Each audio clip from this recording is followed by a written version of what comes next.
नमस्कार, मैं हरिओम प्रजापति स्वागत करता हूं आप सभी का हिंदी व्याकरण के अंतर्गत। पिछली कक्षा में हमने दीर्घ स्वर संधि पढ़ी थी। किस प्रकार से शब्द का संधि विच्छेद किया जाता है और संधि विच्छेद से किस प्रकार शब्द का निर्माण किया जाता है, इन सब की संपूर्ण और विस्तृत जानकारी हमने प्राप्त कर ली थी। आज का हमारा टॉपिक है गुण संधि।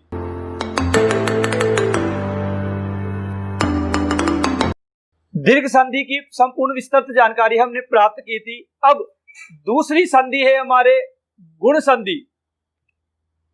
गुण संधि के बारे में मैंने आप लोगों को बताया था कि इसे गुण संधि क्यों कहा जाता है, इसका नाम गुण क्यों रखा गया, क्योंकि इसमें जो भी उत्पाद यानी जो भी शब्दों का निर्माण होता है उनमें कोई न कोई विशेष गुण पाया जाता है, वो सर्वश्रेष्ठ होते हैं। इस कारण इसे गुण संधि नाम दिया गया है। इसे हम चित्र विधि के माध्यम से भी पढ़ सकते हैं। देखेंगे आप, इस प्रकार से एक चित्र बनाएंगे। ये इस आयत में ऊपर वाली ऐसे लाइन खींच देंगे। इसके बाद इस नीचे वाली लाइन को जैसे खिड़की बनाते हैं उस तरह से दो भागों में, तीन भाग हो गए, दो लाइनें खींचनी है। इसके बाद देखेंगे आप ऊपर ही ऊपर लिखेंगे अ या आ। क्या लिखेंगे? अ या आ। इसके बाद इस पहले ब्लॉक में लिखोगे ई या ई और इसके नीचे लिखोगे ए। कहने का मतलब यह है कि यदि पहले शब्द के अंतिम वर्ण में अ या आ हो और उसके बाद ई आए तो वो ई किस में बदलती है? ए में बदल जाती है। और अ या आ के बाद यदि उ या उ आता है तो फिर ये ओ में बदल जाता है। ये नियम है। और यदि अ या आ के बाद री आता है तो ये री अर में बदल जाता है। ये तीनों नियम आपके सामने हैं जो कि गुण संधि के अंतर्गत आते हैं। कौन से नियम है? यदि अ या आ के बाद ई या ई आता है तो वो ए में बदलता है। यदि अ या आ के बाद उ या उ आता है तो वो ओ में बदलता है। यदि अ या आ के बाद री आता है तो वो अर में बदलता है। ये तीन नियम आपके सामने इस चित्र को देखोगे तो पूरी गुण संधि आपको याद हो जाएगी। अब हम एक एक नियम को विस्तार से पढ़ते हैं। देखेंगे आप, पहला नियम, प्रथम नियम क्या कहता है ये देखेंगे। यदि आगे अ या आ हो और उसके बाद ई या ई हो तो ये दोनों मिलकर किसमें बदलते हैं? ए में बदलते हैं। ये एक नियम हो गया। देखेंगे आप सूत्र विधि से, ये चित्र विधि है और ये सूत्र विधि है। वैसे ये भी आसान है। पहले शब्द के अंतिम वर्ण में अ या आ में से कोई सा भी हो, दूसरे शब्द के पहले वर्ण में ई या ई में से कोई सा भी हो, दोनों मिलकर किस में बदलते हैं? ए में बदलते हैं। क्यों बदलते हैं? मैंने एक बार आपको बताया था कि ये जीवा है। इस हमारी जीवा को हमने तीन भागों में बांटा था, अग्र, मध्य और पश्च। याद होगा आप लोगों को, मध्य भाग से केवल अ बोला जाता था और अग्र भाग से बोला जाता था ई, ए और आई। जब आप अ के बाद हवा ई पर जाना चाहती है तो बीच में पड़ने वाला ए उच्चारित हो जाता है, बोला जाता है। आप डायरेक्ट अ से ई पर नहीं जा सकते, पहले एक से गुजरना पड़ेगा, ए के पास से गुजरना पड़ेगा। इस कारण अगर आप अवरोध नहीं चाहते, रुकावट नहीं चाहते तो अ के बाद आपको ए बनाना ही पड़ेगा। जैसे देखेंगे हम नियम का को उदाहरण के माध्यम से समझते हैं। देखेंगे आप, क्या उदाहरण है? गण प्लस ईस। देखेंगे आप, गण प्लस ईस, ये पहला शब्द है। इस पहले शब्द के अंतिम वर्ण में कौन सा स्वर है बताए आप? अ। न में कौन सा है? अ है। और इधर क्या है? ई। अ और ई मिलकर क्या बनता है? ए। बताइए ये प्रोडक्ट कहां जुड़ेगा, किस शब्द में जुड़ता है? बताया था मैंने। तो ये ए जुड़ेगा हमेशा इसमें, तुलना में जुड़ेगा तो क्या हो गया? गणे। आपको प्रोसेस को अपनाना है, प्रक्रिया को अपनाना है, रटना बिल्कुल नहीं है। अब ई को ई से काट दीजिए, क्या बचा? श बचा। इस श को एज इट इज लिख दीजिए, क्या हो गया? गणेश। गणों का ईश, देवताओं का ईश, और उससे बड़ा कोई देवता नहीं होता तो गणेश। और देखेंगे आप लोग, एक और उदाहरण देखेंगे, उप प्लस इक्षा। उप यानी सहायक, छोटी। इक्षा का मतलब क्या बताया था, कल बताया था मैंने, दृष्टि। इक्षा का मतलब क्या बताया था, दृष्टि। अब देखेंगे क्या होगा, यहां से आया अ और यहां से आया बड़ी, अ और ई मिलकर क्या बनेगा, ए बनेगा। ए की मात्रा किस में जुड़ेगी, प में, तो क्या हो गया, उपे, वाग नहीं हुआ।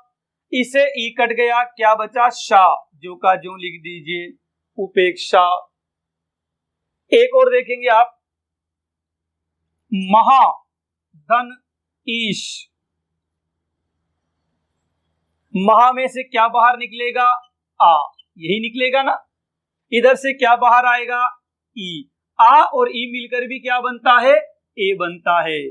ए की मात्रा किस में जुड़ेगी बताइए, इस ह में, तो क्या हो गया, महे। और ई से ई कट गया, क्या बचा, श, तो क्या हो गया, महेश। महाधन ईश बराबर महेश होगा।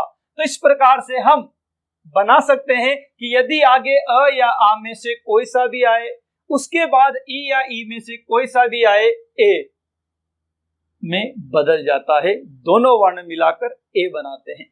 अब हम CW के अंतर्गत आते हैं। देखिए आप, मैंने आप लोगों को बताया था कि क्या पहचान है गुण संधि की। तो गुण संधि की पहचान के अंतर्गत मैंने आपको बताया था, पहला नियम, ए की, ओ की या र लगा हुआ हो, तो ये तीनों यदि शब्द के बीच में हो या पीछे हो या आगे हो तो वो गुण संधि होती है, ये बताया था। दूसरी बात, शब्द के टुकड़े करें तो दोनों शब्द क्या होना चाहिए, दोनों शब्द सार्थक होने चाहिए।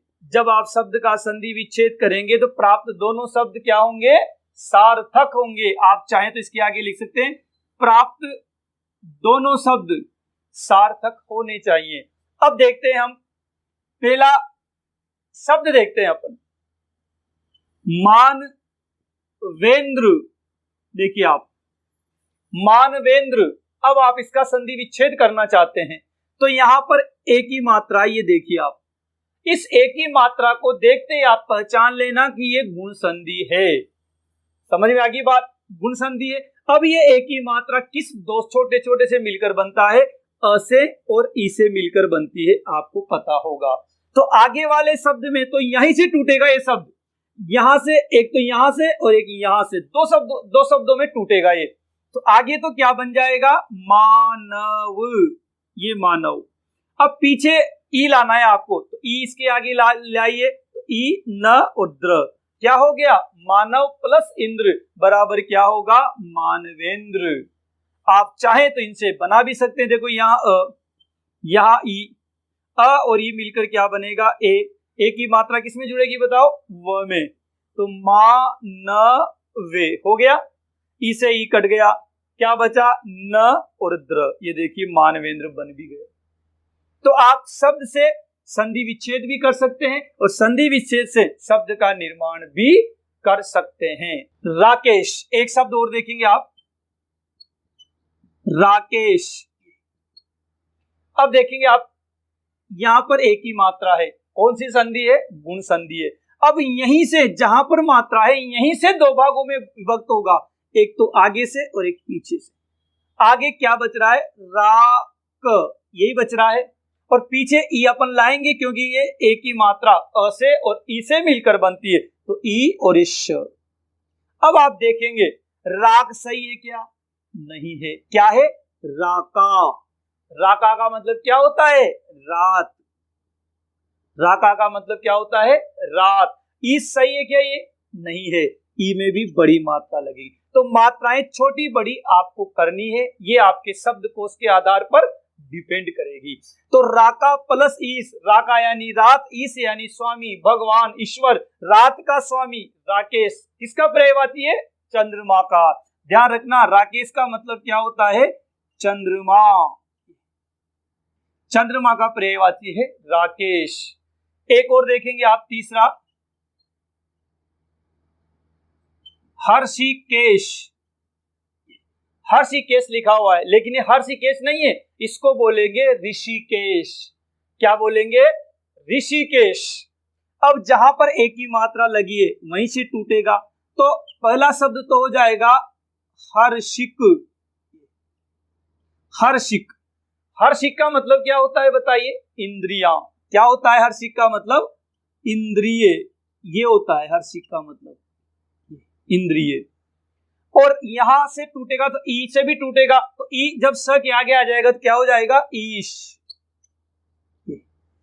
तो हर्षिक प्लस ईश बराबर ऋषिकेश। तो इसे हर्षिक न बोलकर ऋषि बोलेंगे। क्या बोलेंगे? ऋषिक।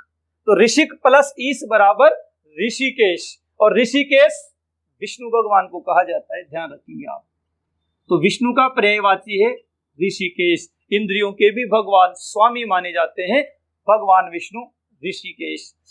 चौथा एक और देखेंगे आप, एक और शब्द का हम संधि विच्छेद करते हैं, और वो शब्द है, पूछा भी गया है, गूढ़ाकेश। कठिन शब्द है गूढ़ाकेश। जानते हैं आप गूढ़ाकेश का मतलब क्या होता है? गूढ़ाकेश भगवान शिव को भी कहा जाता है, और ये अर्जुन का भी पर्यायवाची है। गूढ़ाकेश देखेंगे आप, यहां से टूटेगा जहां पर एक ही मात्रा है, तो एक तो आगे और एक ये, तो गूढ़ा का प्लस ईश, इसमें टूटेगा क्योंकि श के आगे ई आएगी और ई बड़ी होती है। गूढ़ा का मतलब क्या होता है? नींद। क्या होता है? नींद। नींद का ईश, नींद का स्वामी, गूढ़ाकेश। ऐसा कहा जाता है कि इंद्र भी, भगवान शिव भी वर्षों तक नहीं सोते, और अर्जुन ने भी, आप जानते हैं महाभारत के समय पर बहुत लंबे समय तक, जब उसने किन्नर का रूप धारण किया था राजा विराट के यहाँ बेराट जयपुर में, तब वो भी बहुत दिनों तक नहीं सोया था। तो गूढ़ाकेश अर्जुन का पर्यायवाची है, ध्यान रखना है आप लोगों को। एक और प्रश्न लिख देता हूं, सुधेंदु। सुधेंदु, अब यहां जहां एक ही मात्रा है यहीं से टूटेगा ये और ये, तो एक तो हो गया, सुध नहीं होता है, शुद्ध शब्द है ही नहीं हिंदी में, तो क्या होता है हिंदी में? सुधा। सुधा यानी अमृत, शीतलता। और यहां पर आएगा इंदु। इंदु यानी होता है चंद्रमा। ऐसा चंद्रमा जो सुधा अमृत बरसाता है, यानी चांदनी रात का चंद्रमा। सुधेंदु, अमृत के समान चंद्रमा। इस प्रकार से ये हमारी गुण संधि का पहला नियम है कि यदि आगे अ या आ आए, उसके बाद ई या ई आए, तो वो ए में बदल जाता है। राकेश, महेश, गणेश, दिनेश, सुरेश, उमेश, रमेश, ये सब शब्द इसके अंतर्गत आते हैं जिनमें एक ही मात्रा लगी होती है। अब हम दूसरे नियम की ओर चलते हैं, ओ की ओर। तो इसको स्क्रीनशॉट ले लीजिए आप। अब है दूसरा नियम। पहला नियम हमने पढ़ लिया था कि अ या आ के बाद यदि ई या ई आए तो वो ए में बदलता है। अब है हमारा ये वाला सेकंड नियम, ये यदि अ या आ के बाद उ या उ आए तो वो ओ में बदलता है। इसके बाद हम तीसरा नियम पढ़ेंगे, यदि यह अ या आ के बाद री आता है तो वो अर में बदलता है। तो देखेंगे हम सेकंड नियम को। तो सेकंड नियम क्या कहता है ये देखते हैं कि यदि अ या आ के बाद उ या उ आता है तो दोनों मिलकर ओ में बदल जाते हैं। ये ओ में ही क्यों बदला, इसका भी कारण है। मैंने बताया था आपको कि अ, इसके अंतर्गत ये कंठे व्यंजन है, स्वर है, और इसके अंतर्गत होठों में कोई प्रतिक्रिया नहीं होती। जैसे देखेंगे आप, होठ बिल्कुल नहीं हिल रहे, लेकिन आप ऊ बोलिए, ऊ, पूरे होठ गोल हो जाते हैं, और ओ बोलिए, ओ, आधे होठ गोल होते हैं। तो अ का मतलब है बंद होठ, ऊ का मतलब है पूरा होठ, और ओ का मतलब है आधे होठ। तो जब आप बंद होठों के बाद पूरा होठ खोलोगे तो पहले आधे होठ खुलेंगे, और आधे होठों से ओ बोला जाता है। तो ध्यान रखना है आप लोगों को कि यदि अ या आ के बाद उ या उ आता है तो वो ओ में बदलता है। जैसे उदाहरण देखेंगे आप, सर्व प्लस उत्तम। अब यहां पर क्या है? ये यहां पर क्या है? उ। तो अ और उ मिलकर क्या बनेगा? ओ। ये ओ की मात्रा किस में जोड़ू बताओ आप? व में। तो क्या हो गया? सर्वो। अभी तो यही हुआ है, सर्वो। अब क्या करें?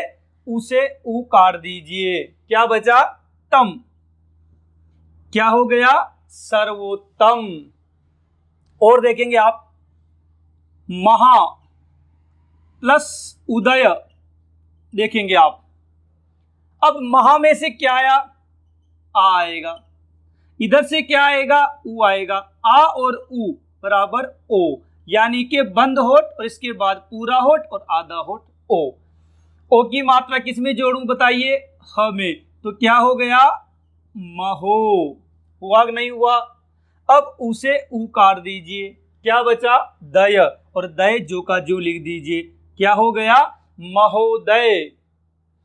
एक और उदाहरण देख लीजिए आप। जल धन ऊर्जा।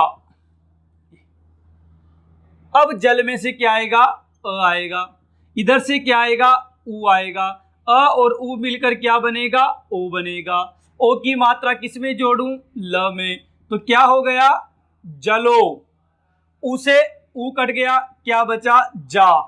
हो गया जलोर्जा। तो इस प्रकार से जल प्लस ऊर्जा बराबर जल ऊर्जा, जल से प्राप्त ऊर्जा। तो इस प्रकार से आप देखेंगे कि यदि अ या आ के बाद उ या उ आता है तो वो ओ में बदलता है। अ और आ बंद होठ, उ और उ पूरे होठ और ओ आधे होठ। अब अपन सीट डब्ल्यू की ओर चलते हैं, क्लास वर्ग की ओर चलते हैं। अब हम शब्दों का संधि विच्छेद करेंगे। पहला शब्द देखेंगे आप, परोपकार। अब जहां पर ओ की मात्रा है वहीं से शब्द टूटेगा, यही बताया था। क्या पहचान बताई थी? कि ओ की मात्रा हो, दोनों शब्द शुद्ध हो, सार्थक हो, यही बताया था।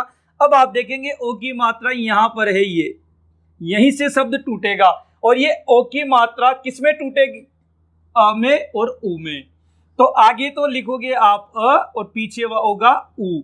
छोटा अ या आ ये आपको करना है, छोटा उ या बड़ा उ ये आपको करना है। देखेंगे आप, यहां से टूटेगा तो आगे अ रहेगा, तो क्या हो गया? पर। हुआ कि नहीं हुआ? अब यहां पकार तो बच रहा है, लेकिन आपको क्या आगे लाना है? उ।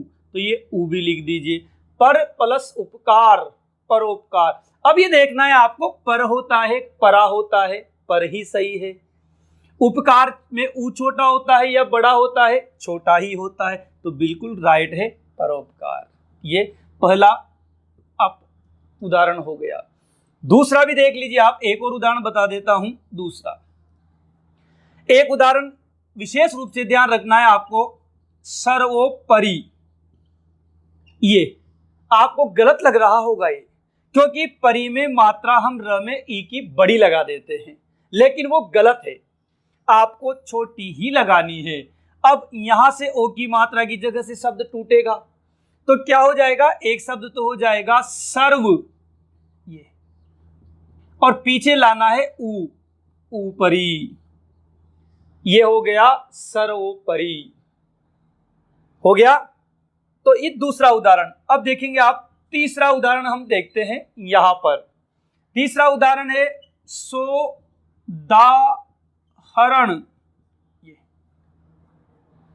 अब यहां पर ओ की मात्रा जहां से है वहीं से टूटेगा, तो ओ की मात्रा यहां पर है, तो आगे एक तो क्या होगा? स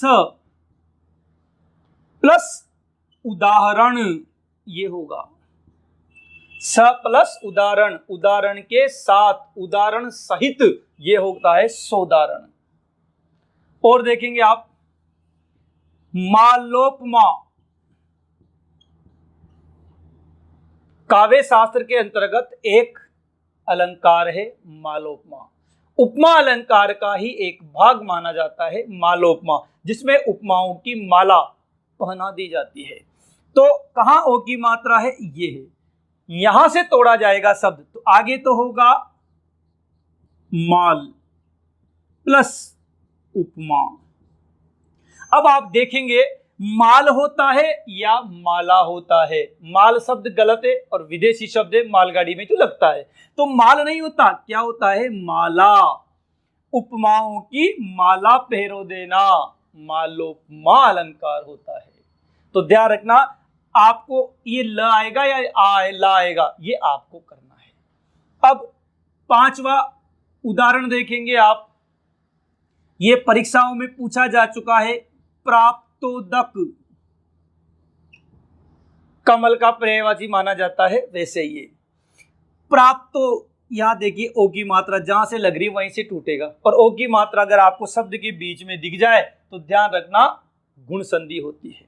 अब यहां से टूटेगा तो एक शब्द तो हो गया प्राप्त, प्लस उदक। उदक यानी क्या होता है, जल, जिसने जल को प्राप्त कर लिया है, कमल, प्राप्तोदक ये होगा। एक और देख लीजिए, चलिए, नवोड़ा, न ओ डा, ये अच्छा शब्द है। यहां से ओ की मात्रा की यहां से टूटेगा तो आगे क्या हो गया, नव प्लस उडा, ऊ में ऊ बढ़ाएगा, ध्यान रखना। नव का मतलब नया, उडा का मतलब होता है विवाहिता। ऐसी महिला, ऐसी विवाहिता जिसका अभी अभी विवाह हुआ है, उसको बोलेंगे नवोड़ा, नव विवाहिता, नवोड़ा कहलाएगी। तो ये हमने संधि विच्छेद से शब्द का निर्माण किया और शब्द से संधि विच्छेद से शब्दों का निर्माण किया। तो आप शब्द का विच्छेद भी कर सकते हैं और विच्छेद से शब्द भी बना सकते हैं। आप लोगों को ध्यान रखना है कि इन दोनों नियमों से दो अपवाद भी हैं, वो देखते हैं हम।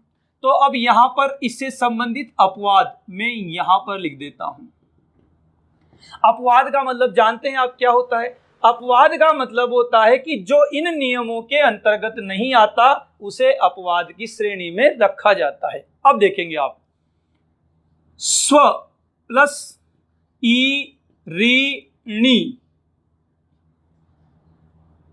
यहां पर अ, यहां पर ई, अ और ई मिलकर क्या बनता है, ए बनता है। याद है ना आप लोगों को? तो क्या बनना चाहिए था, स्वेरिणी, ये बनना चाहिए था। ई से ई कट गया, वह में एक ही मात्रा जुड़ी तो ए, स्वेरिणी ये बनना चाहिए था, लेकिन ये शब्द गलत है। ये गलत क्यों है? क्योंकि यहां पर दो मात्राएं आती है। स्वेरिणी क्या होता है इसका मतलब? स्व का मतलब होता है स्वयं, ईरिणी का मतलब होता है विचरण करने वाली, घूमने वाली, स्वयं घूमने वाली। ऐसी महिला, ऐसी स्त्री जो स्वयं घूमती हो, स्वयं विचरण करती हो, उसे बोलते हैं स्वेरिणी। तो ये अपवाद है। क्यों है? कि यहां एक ही एक मात्रा लगनी चाहिए थी, लेकिन यहां पर कितनी मात्राएं लग रही है, दो लग रही है।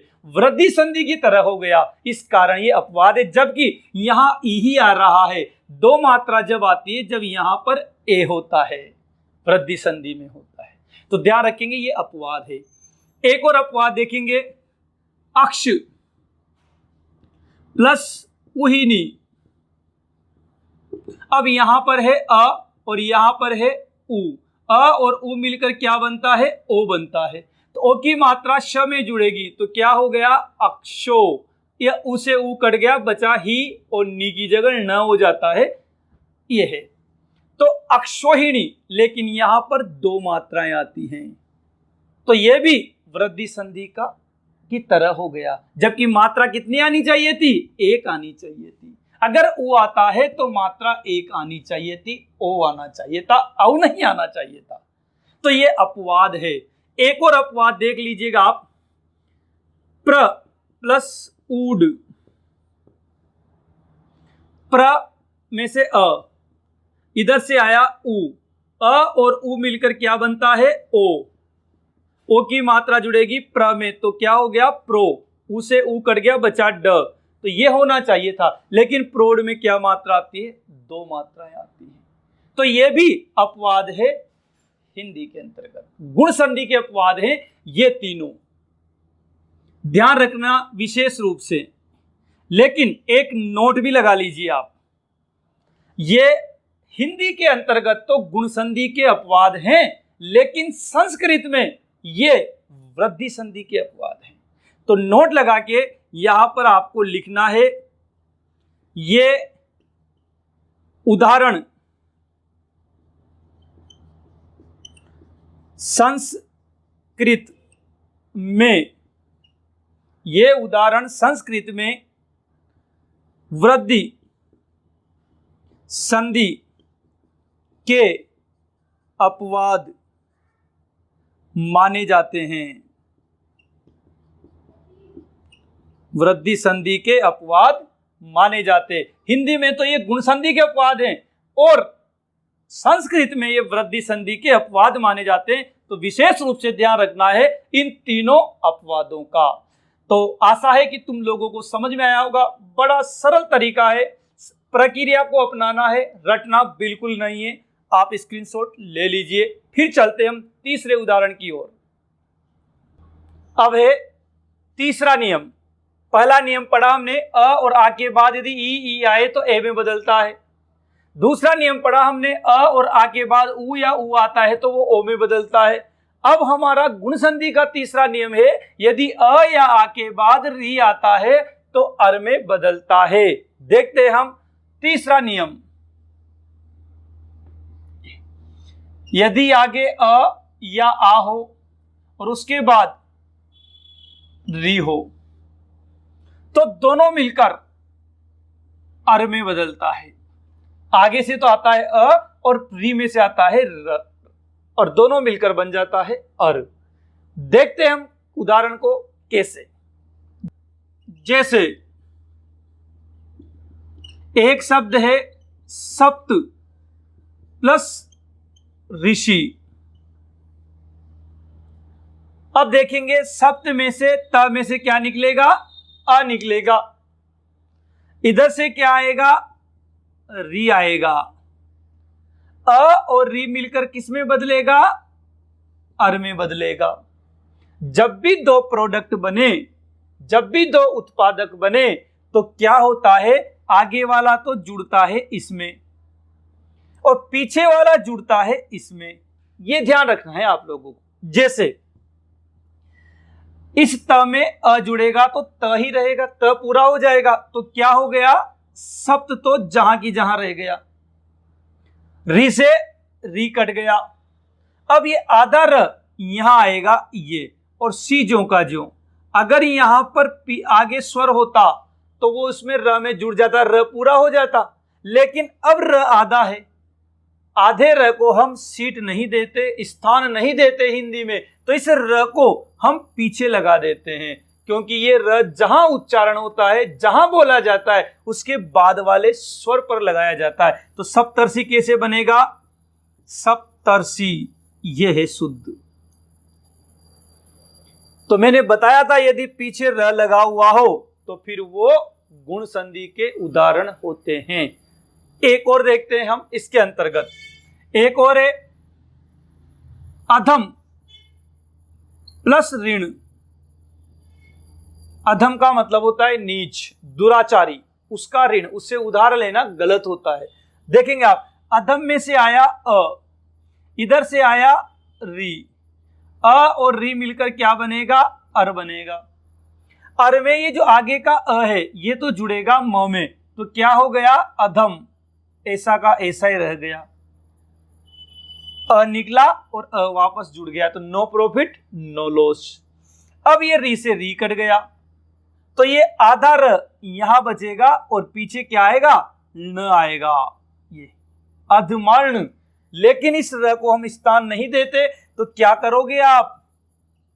अधमर्ण, ये होगा इसका शब्द। बड़ा कठिन नियम है। आप इधर देखते हैं हम CW के अंतर्गत, क्लास वर्ग के अंतर्गत, ध्यान से देखेंगे ये प्रश्न अक्सर आता है। एक शब्द आपने देखा होगा स्वर्ण, बहुत इंपॉर्टेंट है। स्वर्ण, र ऊपर चढ़ा हुआ है तो र किस वजह से चढ़ता है? री से ऋषि के कारण। देखो आप, री से ऋषि के कारण ही ये र बनता है, बताया था मैंने।